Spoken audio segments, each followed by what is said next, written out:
This episode of Inside the Game is powered by MSI Gaming. The game just got real. Head to our website at insidethegame.ca for all the details. Hey, what's going on everybody? We are your one source for everything cool in the world of video games. We are Inside the Game. Now you want to be on the show, then head to our website insidethegame.ca where there we highlight one of your clips each and every week to end off the show. And while you're there, swing by our YouTube channel with a like and subscribe to help us out. Now coming up in today's episode, Scott and I visit the galaxy. Nate is out sailing about, and Corey's on the show somewhere as well. Of course, he's probably kicking off the Inside Scoop.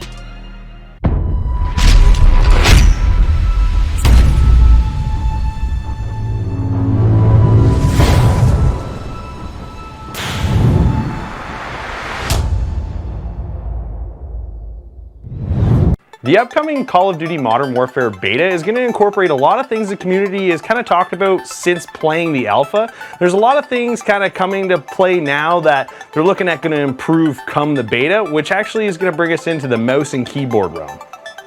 Although the alpha was available only on PS4, some players managed to play using keyboard and mouse by simply plugging them into their consoles.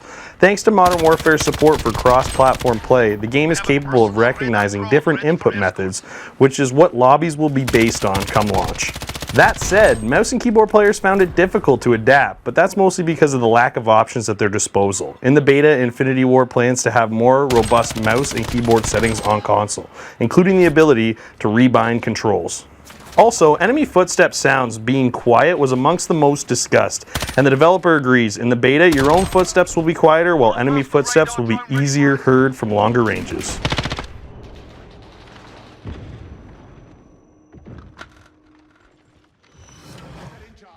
HQ is online, securing.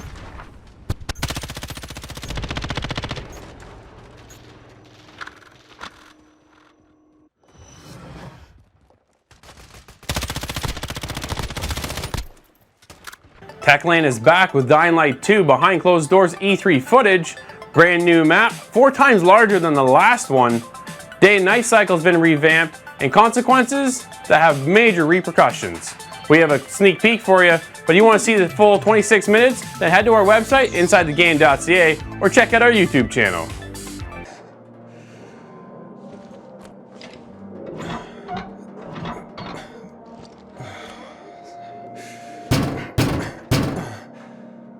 Aiden, we need you. Renegades will be here any minute.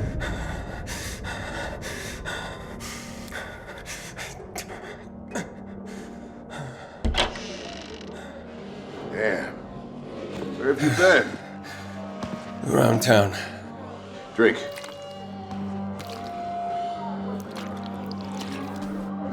Need to rest? No, I'm okay. I'll be okay.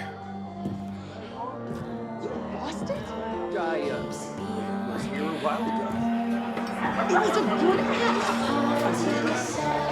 What nice to see you. Betting on you. Hello, Aiden. Wait, they don't know? That we've run out of water? No, they don't. Were you gonna tell them? If we work things out with the Colonel, I won't have to. What if we don't? Then tomorrow, this place is done. Either way, tonight should be a party. Let's go get one. He's celebrating early.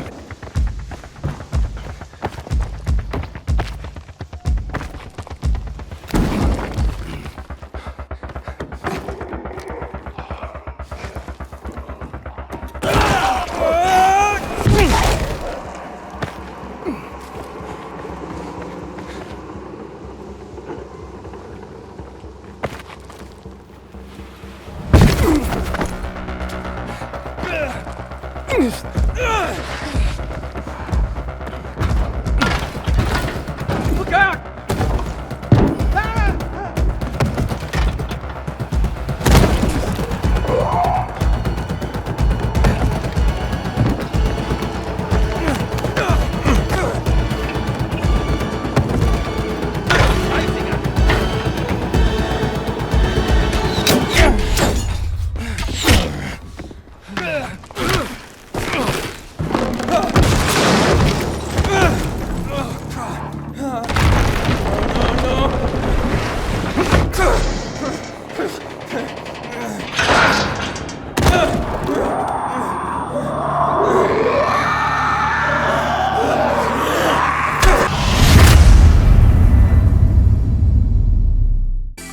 There's a new September update coming out for Elite Dangerous. Now this one's set to have two big differences in it. First, they're reworking the way that you buy Frontier points, and they're also giving you a way to earn Frontier points, now called ARCs, in-game. So there'll be an even better reason to check out the galaxy and check back in on your ship. The other thing they're adding to the September update is to make it kind of easier for new players. This kind of always been a question for Elite Dangerous and Frontier, how to get new players in. They're going to have voiced tutorials in the ship to show you just what you should be doing. In addition to that, there's a December update coming up. Now that December update has huge news in it because we're finally getting fleet carriers. Now these ships are going to be massive, 16 docks. You can own one, any player can own one, whether you have Horizon or not. They're going to cost a lot of credits, but they're going to be worth it. You got to check out that.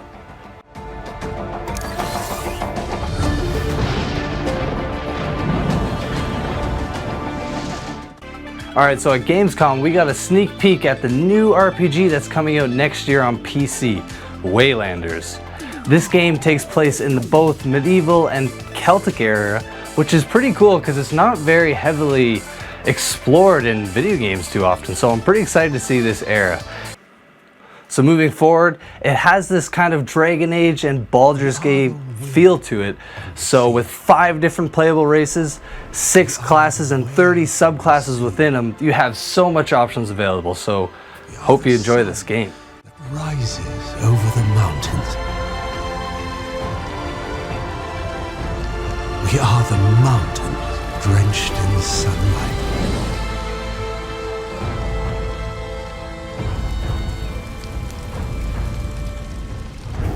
We were. The 9th annual Dota 2 International Championships just concluded this weekend, and you know what? It included one of the biggest prize pools in esports history and the first time back-to-back a team has won the championship. Held at Mercedes-Benz Arena in Shanghai, China, this year's event featured a record-breaking, community-driven prize pool of over $33 million. Reportedly the largest in esports history and one of the largest prizes in all of sport. In addition, this year's event marked the first time a team has won the tournament in consecutive years, with OG defending their 2018 title and, in doing so, becoming one of the highest earning esports teams of all time. The best team in the world. They are on a completely different level. No question, they are so far ahead of anybody else that plays this game for a living. Game 2, 3, and 4 were absolutely ridiculous. The showing was magical from OG. They just seem to know exactly what to do with whatever draft they're giving. It doesn't matter. They have so many different drafts, so many different play styles. They can execute all of them. Liquid seemed like they stood no chance after that first game. And they've earned their money. $15 million, just over it in fact, going the way of OG for this victory. On top of the...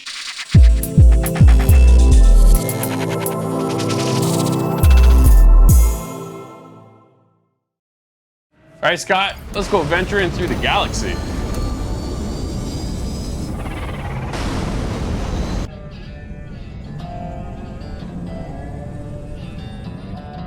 All right, Scott, so you and I jumped into a new space sim. It's called Rebel Galaxy Outlaws. You are a huge fan of this. Yes, so this is exactly my kind of game. Yeah. I love Elite Dangerous and space as a topic, space simulator games, anything like that I love to get my hands on. So this was exactly my kind of game. Now, I jumped into it, and a lot of things hit me right off the start. So it's a little bit different than the typical kind of realistic look.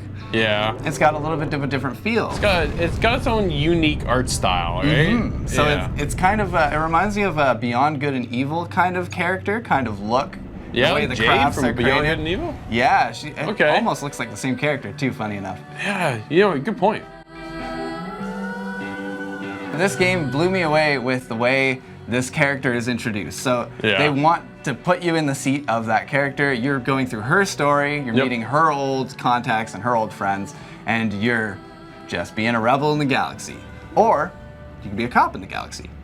There's choices. Well, okay, so when the game started, you know, the feel I got was Full Throttle, that old point and click adventure game, right? Because that's how you start, is you're just kind of pointing and clicking around. Character, I was expecting my character to move. Yeah, that's my character does not. My character is stationary, and that is it. And I was kind of thrown off by that because you don't see a lot of that stuff anymore in these days, moving forward in such a genre.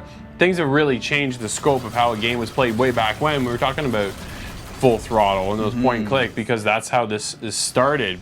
But the presentation of how it was brought was really cool, because it gives this new modern twist, but yet with an old art style thrown in sometimes with a digital effect, like, you know what I mean? Yeah, It was cool. But the lights of the lasers going off and the engines and the trail, there was a lot of detail put into the small little visual cues in this game. Absolutely. That kind of make it stand out beyond just the cartooniness of it. Yep. Now that cartooniness doesn't bother me at all, No, even not at though all. I'm more of a fan of the simulator kind of stuff. Yeah. And as what held me especially into the simulator stuff is the depth of all these environments you're going around. So there's a bunch of these asteroid fields. It looks like that's where people are kind of living now. Some of them, like one's called Texas, one's called Mississippi, that kind of thing. Yeah. So you're hopping around these old kind of American sites and checking out all this space debris, all these different space stations, all these different kind of factions that are infighting. But for me, getting into the game, I was so lost, so confused as to what I was supposed to do, because the tutorial in here is pretty well non-existent. Not much, no. Right? There's nothing really there to show you what to do. You start talking to this one guy, and then from there, I'm like, what do I do now? I had no idea what to do. No clue, no sense of direction. From a point-and-click adventure game where everything's stationary, there's still no guidance as to where I'm supposed to be going. So I'm kind of just flipping through all the menus and looking around where to go. Eventually, I kind of clue in and figure out where I'm supposed to be venturing off to. They don't do a huge job of guiding you, no. So I get the feeling that they want to drop you in this open world and kind of let you go one direction or another. Which is fine. Which is fine if they at least taught you how to do it. So the tutorial was really non-existent. And I really only did so well because of my past experience with these kind of games. And that's just it. And that was really difficult to kind of get a new player into it. But I'm the new guy, so what do? Scott, what the hell am I supposed to do? Because I'm just blank, right? And that was so frustrating because it really drew me in from the minute the game started. I thought, man, this is cool. So I got so many options, but the game, the depth behind the game, but without being explained how to go about doing any of this stuff, I really didn't kind of get into the game as much as I really wanted to, because I had no sense of direction of how to do it all. Well, it was and frustrating. they start you with this really bad ship with these really bad weapons, and of course, and then only one kind of mission, one direction to go. But if you don't know that that's the waypoint you're supposed to be jumping to, or if you don't know how to jump, that makes the game really difficult to get into. So I can accept that that's really a big hindrance on it. But if you break through that, there's so much detail there that it's hard to not regard this game as just a really big project. That's fair. Space Sim people are gonna love this if you're a fan of that genre, but for me, it came from the perspective of trying to get into the genre, and it really just kind of pushed me out the door. Now, this game I noticed, because of my past experience with Elite Dangerous had all the same pitfalls and issues with a new fan base, and they've constantly been fighting against that. It's really weird to me that this new game has come out and it doesn't have any of those lessons learned. Because that's fair. That's the really big hindrance, is just getting into this game, and unfortunately it's just a single player experience, so you're not going to have the community to kind of drive you into where you should be going. Now, I mentioned it's a single player experience. It's such a big game that it's kind of, I wish there was more that I could do. As big as and complicated as it is, taking all these missions and fighting all these pirates is fun, but I can't do it with a friend. And if I could just jump into your world and show you kind of how to do it, we could have had a much different experience. It would have been great, because you know what I got? I got ambushed time and time and time again, and then you jump back into another ambush, and I'm just like, man, I gave up. That's where I just reached a point where I'm like, I can't do it anymore. I don't want to get ambushed again. See, that's the game putting these grind moments in, these credit-earning moments in. But if you're a new player and you don't need the credits, or if you're just trying to advance the storyline, trying to figure out the game, it's really complicated. The menu system in this game was also very complicated and did not really lend itself to a new player. Now you have this radial menu when you hit control, and that shows you a lot of your ship's functions and the radio and the map and certain things like that. Sure. But you didn't even know to hit control unless you search it up on Google or something. I had no idea there was a control function whatsoever. But not only that, you get into that and there's shortcuts for the controls in that function. So it's such a complicated game that It's just, it's what a deep thing. The dev team had a vision, and I think they went so deep in the vision that they forgot all the new people don't understand their vision. That's really bad because the concept behind the game is fantastic. Oh, yeah. The audio is one of the best audio, music-wise, from soundtrack to audio cues to the voiceover. Probably one of the best I've heard this year. Your ship and all the incoming damage, It's fantastic. and whooshing and whizzing, and the different. There's so many different satellite stations so to listen to cool. on the radio that there's something for everybody. Yeah. And what a world that they made, where there's all these characters and all these different ship types and all these different locations, but it's just under this depth, this huge depth. And that depth is a huge barrier in this game. Calm down there. I'm sure this is just a misunderstanding. All right, Scott, so there's two perspectives on this game. For me, visually, it's fantastic. The score of this game is outstanding. I think the story is there. The complexity of the game is way overwhelming, but if you can figure it out like yourself, then you're into something great here. But for me, it really put more of a hindrance on me, and I'm there with a 6.5. So that's really unfortunate for me because I had the flip side of the coin. The experience drove me through this. I opened it like a brand new book, and the storyline being there and the depth of the characters and everything that you're introduced to right off the start. I love it, and it's just game has just so much mass to it. It's hard to encompass it all, and I have to give this one a 9 out of 10. It's almost a perfect experience for me. Cool. Rebel Galaxy has heavy storytelling and a great presentation. It's only hindered by its complicated controls and lack of direction.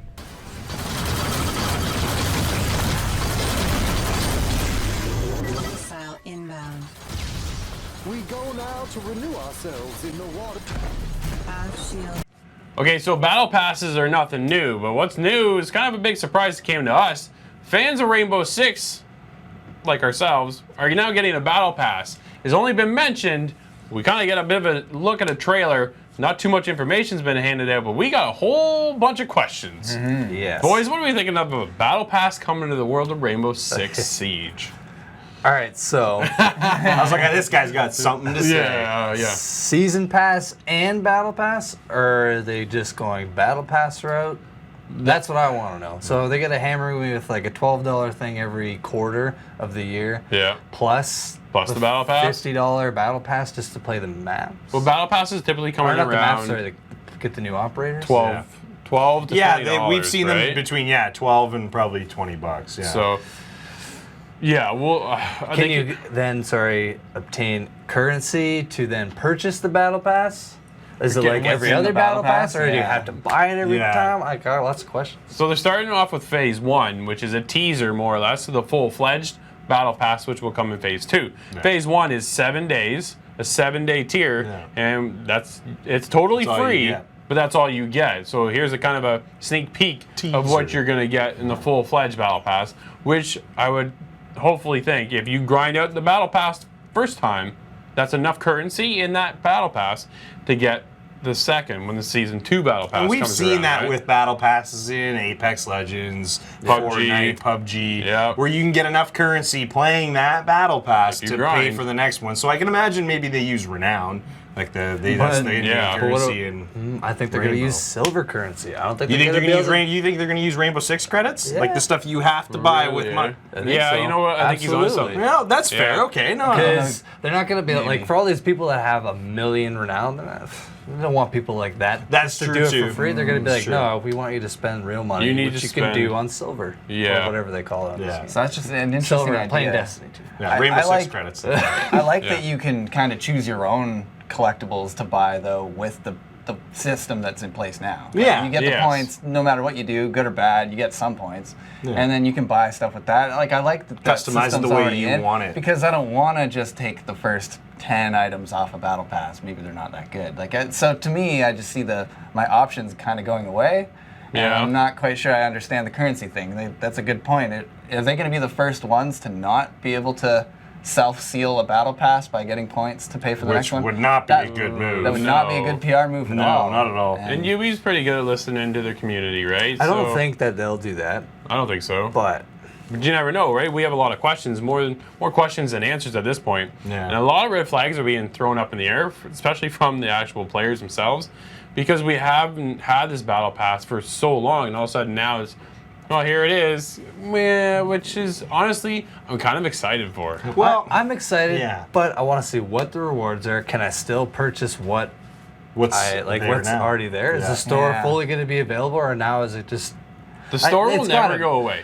Yeah, the store will never go away. If you look at it like Fortnite, right? You got the battle pass, and then you get new items that come in the store daily, weekly, that kind of stuff. So that way, you can spend your money on the battle pass, but when you're done spending that money, well, don't forget you can spend it on this other stuff too. Exactly. Right? It's all about microtransactions, and in Rainbow Six, Siege is nothing light but microtransactions. Oh man, there's so many microtransactions. There's a ton of microtransactions. But for me, the thing that's going to make it worth it, no matter how much they charge us for, is the makeup of the items we're going to receive in the Battle Pass. Like you've seen with PUBG, some of the Battle Passes aren't good. Even Apex Legends, the Battle Pass was not great. No. So I'm not going to pay $15 for a bunch of items that everybody else is going to have as well if they're not that good. So for me, that'll be the big thing that makes me want to pay for it to actually get it, opposed to just playing through the free tiers that you get. Well, I'm a little worried. What if they put the character at the end of a battle pass? No. They're saying it's cosmetics only. Okay. It's cosmetic only. That's important to know, yeah. Yeah, no. Totally. Oh, again, that has to be two separate transactions, man. Come on, of course. Yeah, well, that's just it. That's how they're going to keep the season pass going, because that's you how want you the get characters in the maps. That's how you get your operators. But if you want to customize that operator, you get that by getting the battle pass. Yeah. So I don't know. It's, you know what? It seems like a lot of the same that with what we're dealing with right now. I just don't know if it's a game that necessarily needed it.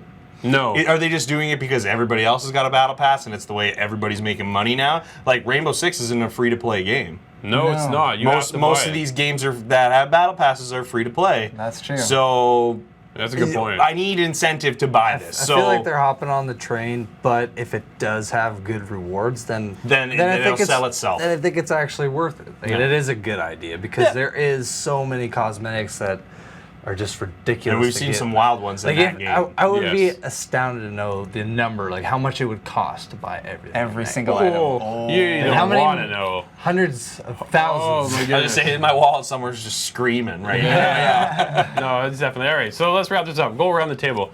Yay or nay? You like it or you don't like it? That's not an answer. You knew he was gonna go middle of the road. I know. Of course I'm right in the middle. No, you're not. You're either gonna go yes or no. It's a simple yes or no answer. Look, they're all looking at you right now on there. Yes. There you go. He's for it. I have a yes, but I have to bring up one little. See, man. So Everybody's got a caveat. they had those little cartoon shorts that were explaining some of the characters and the operators. Bring those back. So I like that they're bringing that out. And if each of these battle passes ties into one of those videos or something like that, and they tell me some more story, then I'm in. Sell me with the content of the game with the cosmetics, and I can accept that. I think that's how they're going to bring in more lore to Rainbow, because there's a lot lacking in Rainbow right now with who are these All these operators really and why cool do we operators. care, right? So they're going to bring that in through the Battle Pass. But you're a yes? Yes, that's. I'm a yes.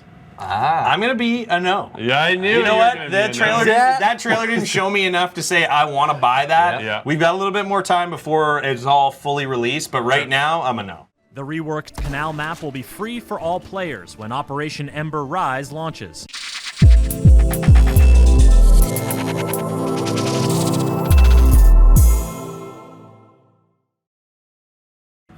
All right, Scott, so let's sail this lonely, dark sea.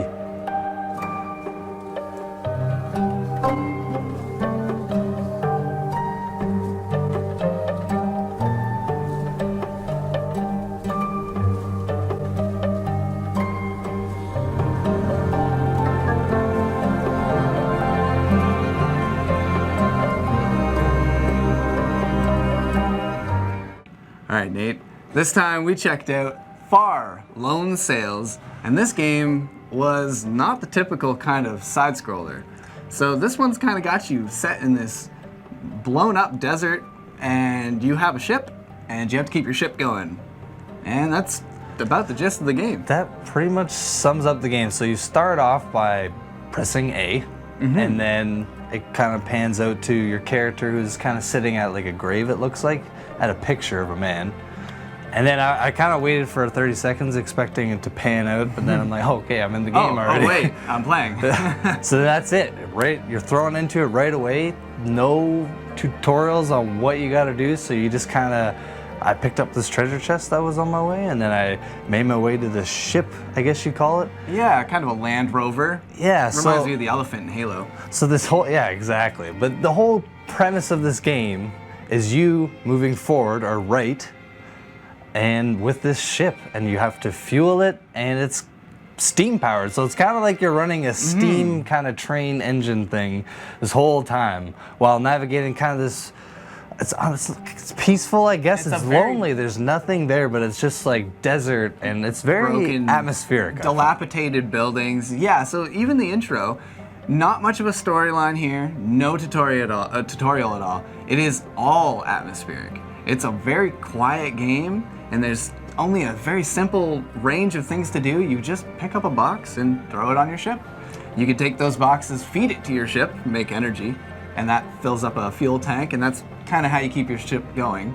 Other than that, you can get out and tug a line to keep it rolling, and sometimes you have to do that for certain puzzles. But that's just about it. There's only very few and sporadic puzzles throughout this huge wasteland. Yeah, it's a puzzler, but I found they weren't overly complicated puzzles. No. Like most games, you get to it, you kind of maybe scratch your head for like 30 seconds a minute, and you're like, oh, okay, this kind of makes sense. Oh, I just need to hook up, or get in this elevator and drop something that lifts a bridge, or it's kind of basic. So it wasn't necessarily a bad thing, but it wasn't a great thing because I wasn't stuck on spots. So you're kind of just able to progress through this story, I guess you call it. Yeah, this very, very light story. And I found the most satisfying parts for me were when it wasn't putting a puzzle in front of me.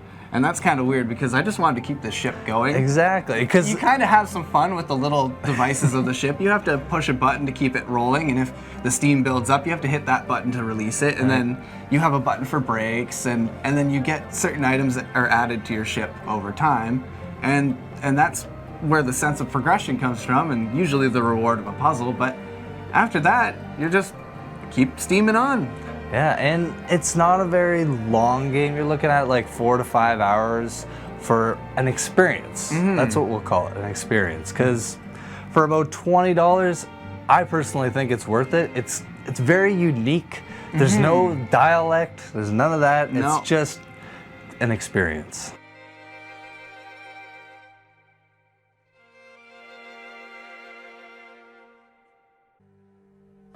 All right, so we were alone. We were sailing off into the distance in this big open game. What did you think about this one? So man, at first I kind of was a little bit unsure of how I felt about it, but as I progressed through the story or the game and I kind of just got to soak in the full atmosphere, I really actually enjoyed it. And for only 20 bucks, it's great. So I'm gonna give it a 7.5. 7.5, that's a big number for this one. Now, I was hindered by a couple problems. I just wanted to keep sailing to the right. I didn't want anything hindering me, and sometimes it was so dark that I just couldn't really see what was going on around me. So that kind of took me out of this relaxation because I got frustrated with this simple game. I want to like it. It definitely is atmospheric, but I'm just not quite there. I have to give this one a 5.5 out of 10.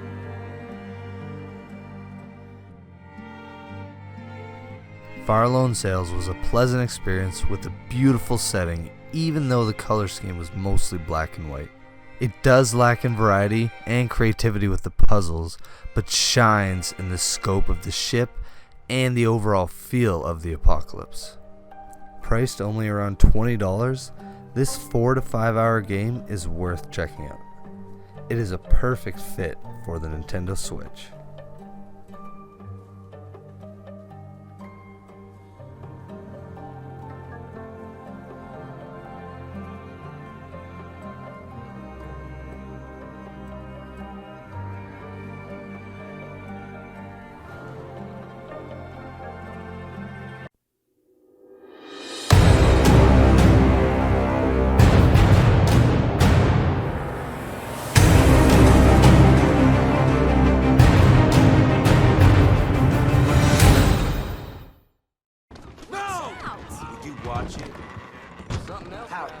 Must be new to these parts. do it in the street. This all comes plumb crazy. Keep that up, and you'll be going down them steps belly first. This is bad.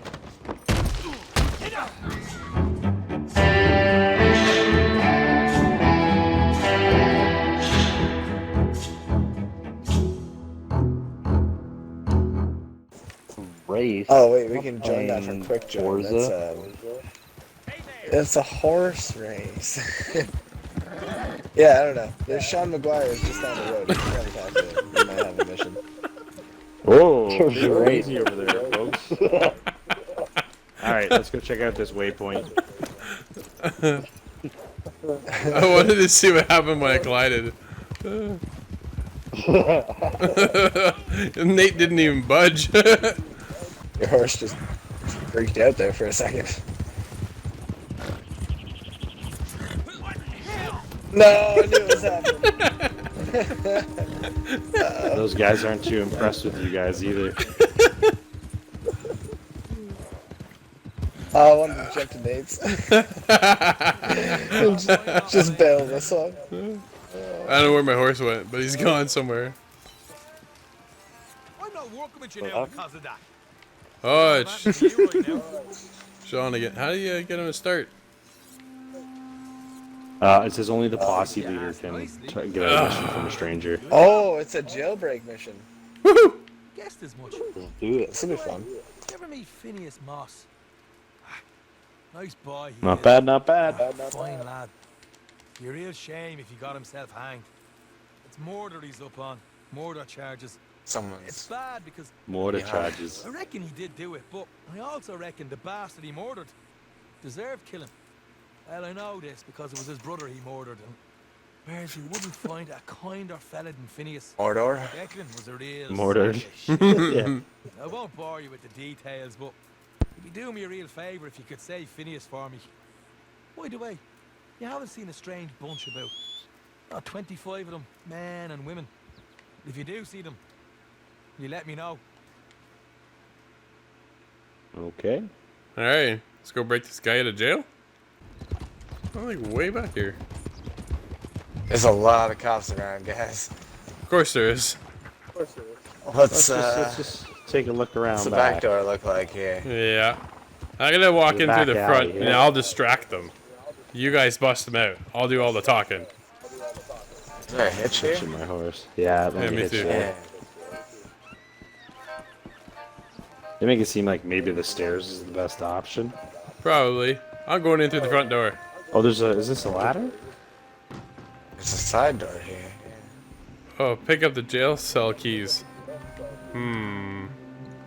Oh my god, just bailed getting off the horse. Scott goes scrouch. Oh, what's going on, sir? Nothing to see here. Go on, keep talking. Can you talk to him? You sooner. No, I I'm can't. on the roof. It's gotta be you, Scott. Oh, there's the keys. I can't talk to him. Alright, I'm taking the keys. Take the keys. I got him. Oh, that's Hey, a bad idea. punch him. Punch him. There we go. He's out. Oh, there's so many. Hey, let's go. I just unlocked it. I don't know, guys. Taking care of What the do we cops out front. Alright, I'm just unlocking it. He's got his head right through the bars. Coming down Woo! the alleyway where we. He's a ghost. He went right through it. Alright, back door? Back alleyway. Back alleyway. Alright. Which way are we going? I'm going this way. That's not my horse. Don't just took my horse. It's okay. Just everyone. I think you. Uh-oh. Scott, hop on. My horse. Woo! I got company. Come on, Spud. Where do we gotta go? We can do this, Spud. We need to. I'm just shooting everybody, apparently. Oh, whoa, where are you guys going? Where are you We gotta guys? get the package. Where is he? I got him. He's with Back me. alleyway. Where are you guys? I'm in the We're in the back back. alley. What are you doing? Alright, come to the street. You gotta get to the street. Oh, hey, it's my horse. Are you the yellow dot? Alright, I got my horse. No, the yellow dot's where we gotta bring him. Yeah, okay, we're in the. Alright, I got him. Whoa! Oh Oh, that's your guy. Sorry about That's that. me! That's the package. Alright. It's narrow. We'll get Real around the narrow. other side, Scott. Yeah, you keep going that way, Drew. We'll meet up here. Alright. Alright, I'm out of here. Drive, Corey. I got the Houston. I think we lost. We just gotta lose the cops?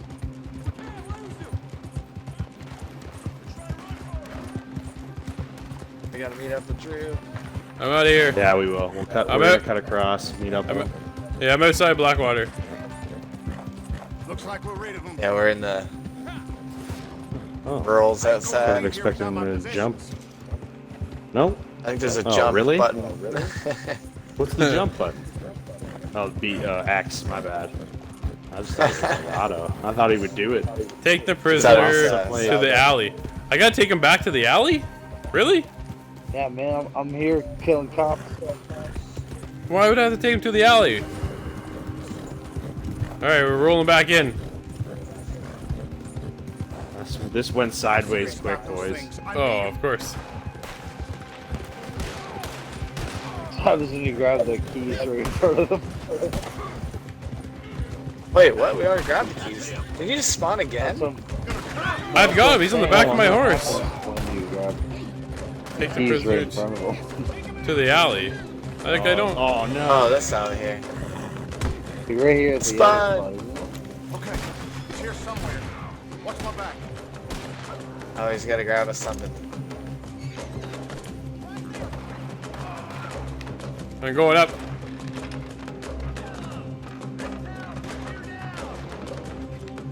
Oh man, there's so many cops, guys. What do we do?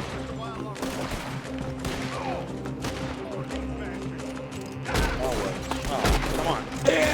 Send the prisoner. Okay.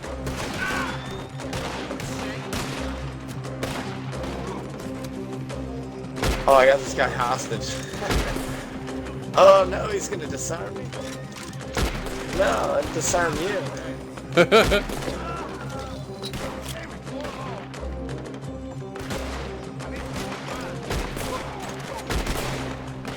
I'm on the roof. Oh!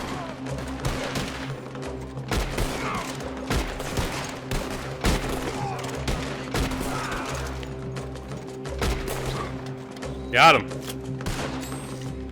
Nice. Prisoner found his stash. Okay, we're good?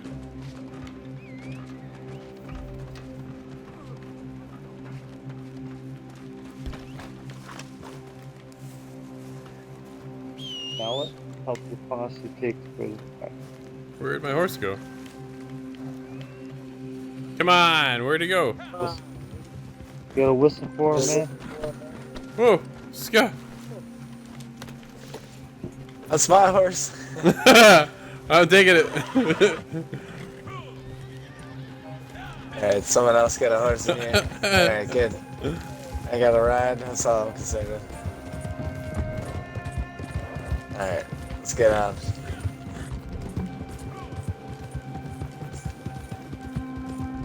The law won't leave us alone.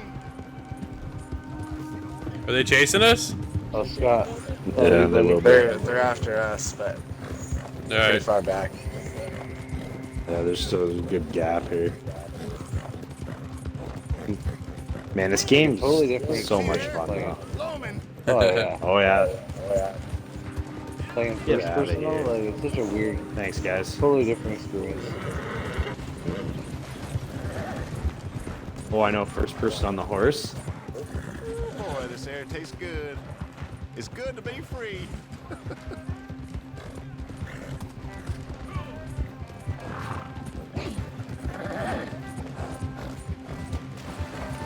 I'm sorry, man. My horse is low on the energy.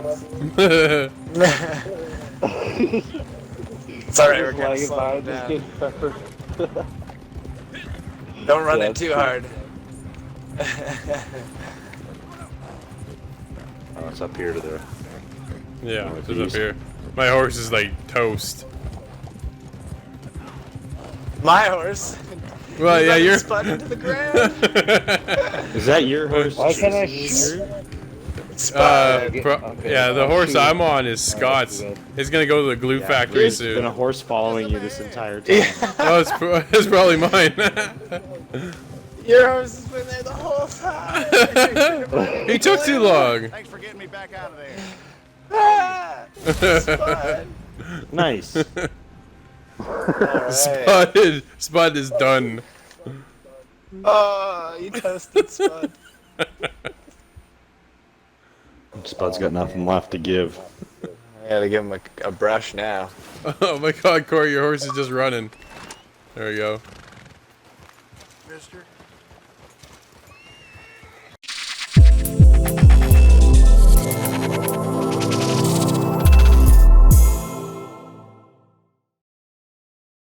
All right, Corey, we're gonna go check out our legacy.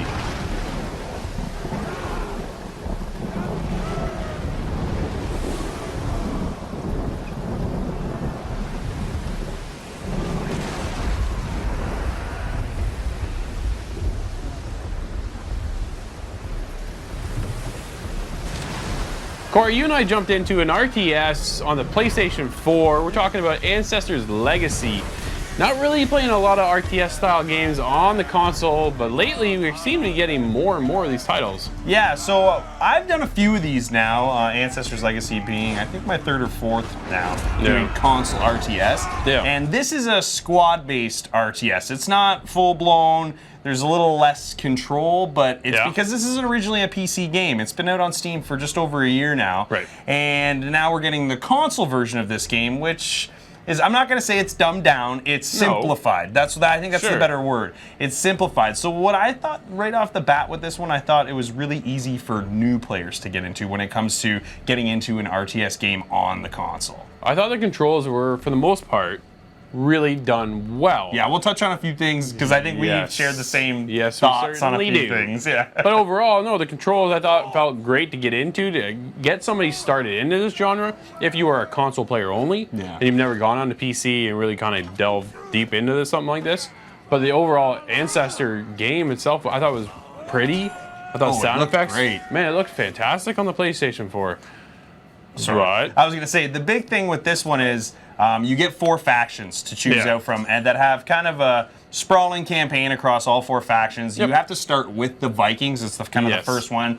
And the nice thing is with the campaign, you play through the 4 factions, and you kind of learn the strategy behind using each faction, because they all have different units. They all have, you know, generally the same basic units. There's about 10 or 12 units per faction, but every faction has its own kind of special units. The Vikings have berserkers. The Anglo-Saxons have, you know, horse riding archers. They've got lots of different kind of things that let you customize how you play the game. But I thought the campaign was actually really good. There's a bit of a story to it. I thought a lot of the cutscenes for this was really cool, because when you think of RTS, you think, you know, big zoomed out kind of perspective. And this game gives us something I've actually never seen in an RTS game before, is when your units are actually fighting, they let you choose a cinematic camera that brings it right down, and you actually get to see pretty significant detail for what the game is. There's a lot of blood and gore in it, so if you're not into that, maybe don't zoom in. But people that are into this medieval action, man, I thought it was wicked. I thought it was cool. So you can zoom out only so far, which kind of presented me a bit of a problem, because I came back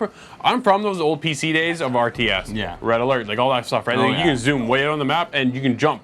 And the biggest problem with this is that you can't jump so quickly when you've got a group of units over on the far side of your map, and then you have to rebuild some of those units on the other side of the map. So to scale all the way back, you're not able to zoom out far enough to jump over. A lot of scrolling. And the way their menu comes up too, to kind of give you the tutorial, it keeps going those beams. I'm like, man, like I'm gonna have a seizure if I keep watching this thing. It's hard to focus on what you're actually doing in the game when it's saying, do this, do this, do this, do this, and you're like, okay, well, I'm trying to actually look at what I'm doing, and this menu's blown up in my face. So you can zoom out only so far, but you can zoom in with the right analog stick, which brings you into your troops, but then with a left click, all of a sudden you're down in like almost third-person perspective. Yeah, it's cool. And that changes the game a lot as you watch the battle unfold. But clicking on your units is where the biggest control problem is for this game, because what happened was I have 5 units on the screen at once, and you want to select everybody. So a typical RTS, you kind of just click and drag, boom, you got them all. maybe you should have done that with your square button, because instead you hit square once, you select one unit. Yeah. You select it twice on the group, you got that group.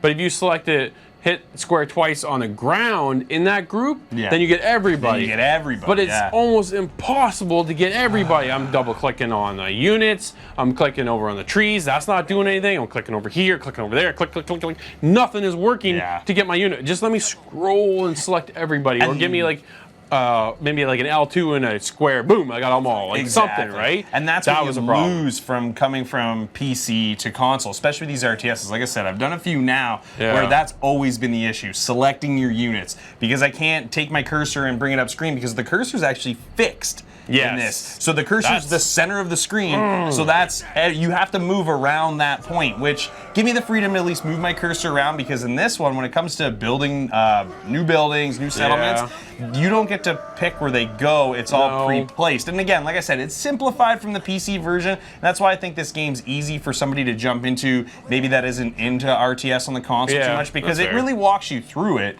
But there isn't a whole lot of freedom there. So people that are hardcore into this genre on the console may not like this one as much because of how simplified it is. But I think for the right audience, this one actually really kind of delivers what it's supposed to be doing. I wanted to pivot my camera.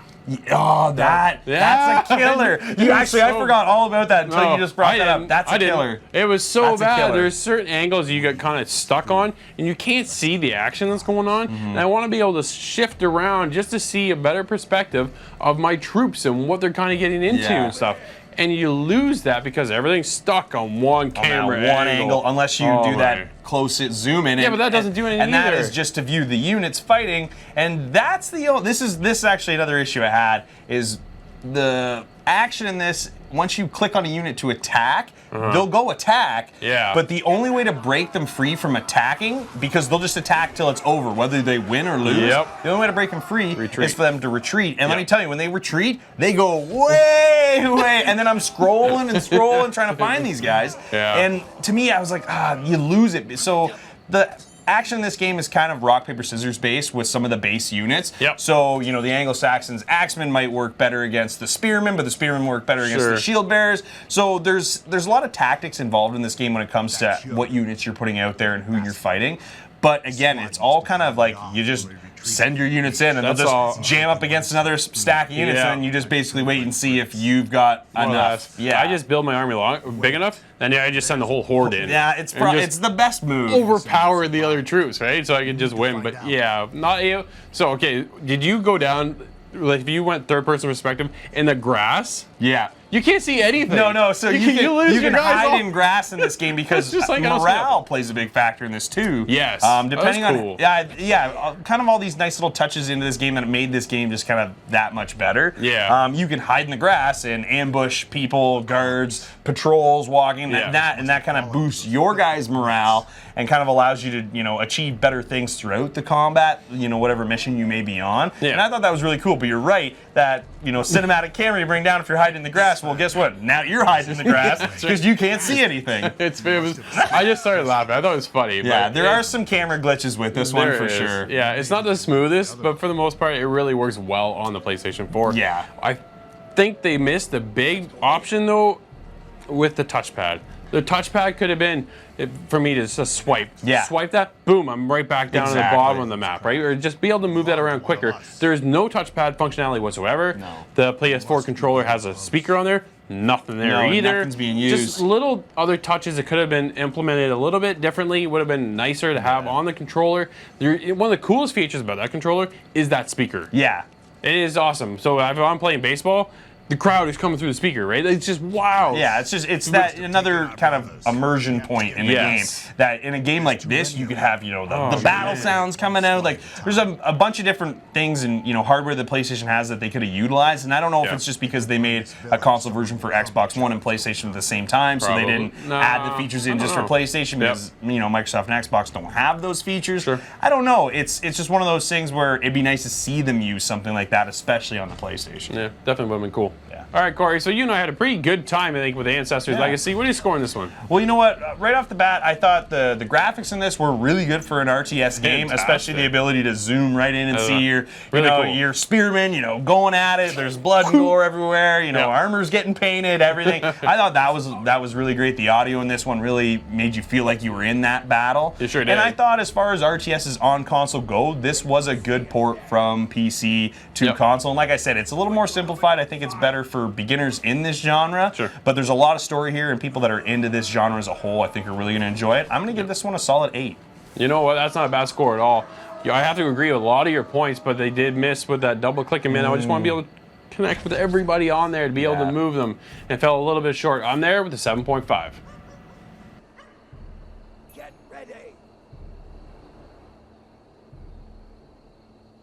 Ancestors Legacy is a solid RTS port to console. It looks great on the PS4, and the ability to zoom right in on your troops in action was a really nice touch. With simplified building mechanics and a tutorial-style campaign, makes this one a really great entry point for anyone looking to get into console RTS games. Unfortunately, the hardcore RTS gamer may find this one too simplified, and having that fixed cursor made this one really frustrating at times.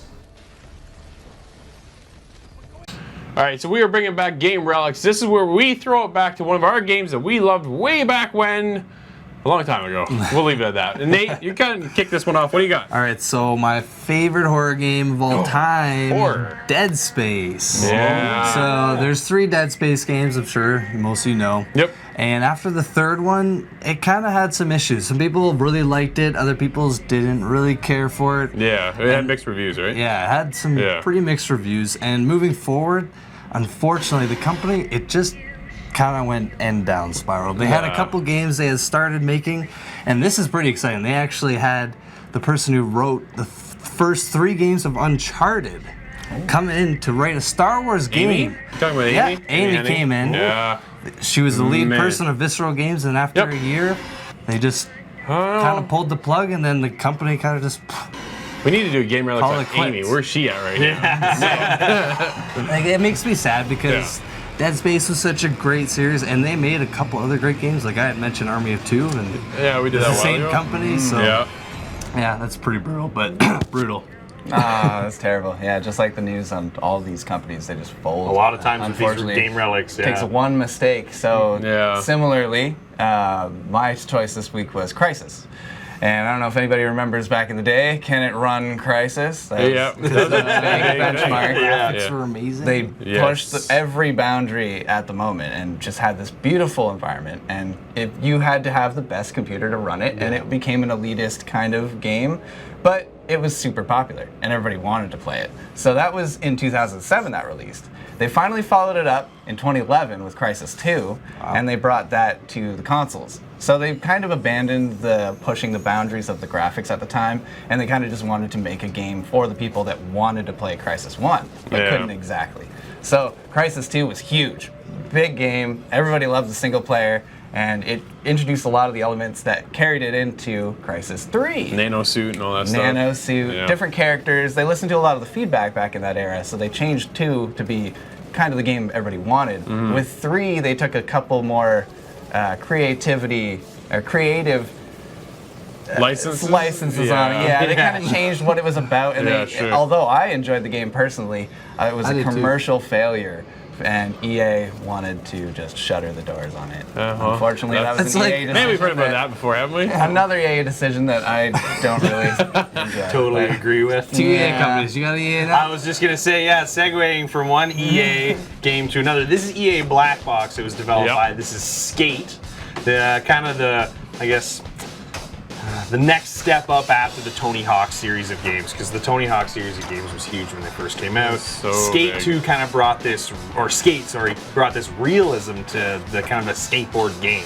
Now we're playing on 360, came out in 2007, the first game. 2008, Skate 2 came out. In 2010, Skate 3 came out. Not a whole lot of difference between the first one and the third one. The big thing in this one that I really liked is community-made skate parks that you could go online and play people's created parks. And man, when you talk about creating parks in this game, there were so many different ways to make skate parks. And for anybody that's a huge skateboard fan or anything, would have loved that.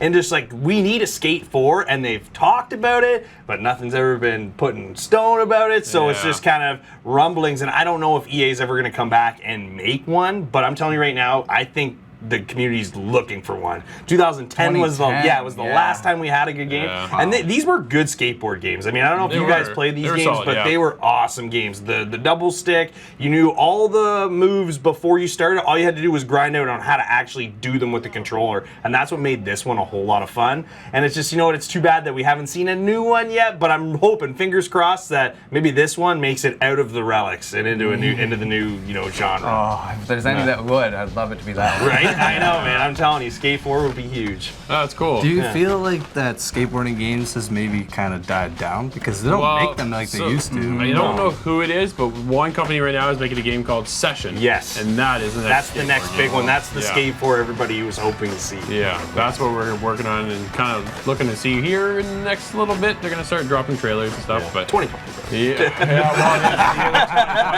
We joke about it, but seriously, it really is, right? It's true. But wrapping up, we're talking about one of the biggest movie titles from way back when, bringing it into video games with 007. Man, okay, so 007, GoldenEye, all that good stuff, right? James Bond started on the Atari 2600 in 1983. Oh, wow, I didn't know that. This is a relic. That one is a big throwback, but it really kind of hit the audience when GoldenEye launched, right? Let's be honest. We all played on the 64, that 4-person split screen. Me, my dad, and my brother. That's how I started shooters. Chaos. Yeah, that's what really gravitated, and that's how James Bond became that big gaming icon for a small period of time. Because after that was kind of just downhill, game after game after game. A couple games came and went. It really ended in 2012 with 007 Legends with a Metacritic score of only 26. Oh. Not very good. Not a loved game at all. But when you talk GoldenEye, that's what everybody keeps going back to. James Bond lives in the hearts of everyone from GoldenEye days on the 64. And that's really the last time we've really had a good one, unfortunately. The last time we ever did. You will never see another James Bond game as far as I'm concerned, because there's too many other Sam Fisher's out there and like other better ideas at this point. John Wick will have a game before James Bond. John Wick will have a game coming out this year. So, you know, there's like cool stuff, but yeah, it was really... They could. Nah, I think they could. I do not see that happening whatsoever. I want to be on your side, I just don't think it's going to happen. That's the problem. Yeah, that's too bad. That is another Game Relics.